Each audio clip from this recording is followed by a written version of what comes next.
నమస్కారం, నా పేరు నందకిషోర్. ఈరోజు ఒక కథ చెప్పబోతున్నాను. అనగనగా ఒక పాము ఉండేది.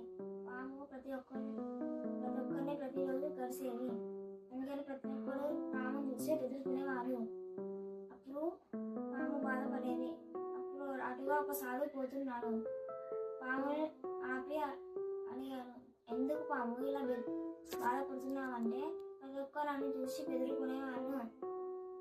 అయితే నువ్వు ఏదో ఎందుకో కలుస్తున్నావు, నువ్వు కలుస్తావు, అందుకని ప్రతి ఒక్కరు బెదురుకుంటాను. నువ్వు ప్రతి ఒక్కరు ఏమి చేయకు, అప్పుడు నేను నువ్వు చేయం బెదురుకు అని చెప్పాను సాధువు. అప్పుడు పాము ఊరుకుండగా ఈరోజు ప్రతి ఒక్కరు వచ్చి నేను కొట్టాడు, దాడి చేశాడు. అందుకని కొట్టి కొట్టి కొట్టి ఆ పాము మెత్తగా ముసలి అయింది. మళ్ళీ కొన్ని రోజుల తర్వాత సాధువు మళ్ళీ వచ్చాడు. పాము గాయపడడం చూసి, ఎందుకు పాము ఇంతగానం గాయపడ్డావు అంటే, నేను ఏమనకుండా వెళ్ళి ఏమనకుండా ఉన్నాను, అనుకున్న మీద దాడి చేస్తాడు.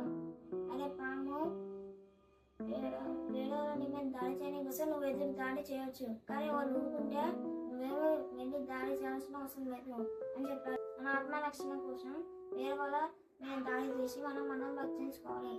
ఇది కథలో నీతి. ధన్యవాదాలు.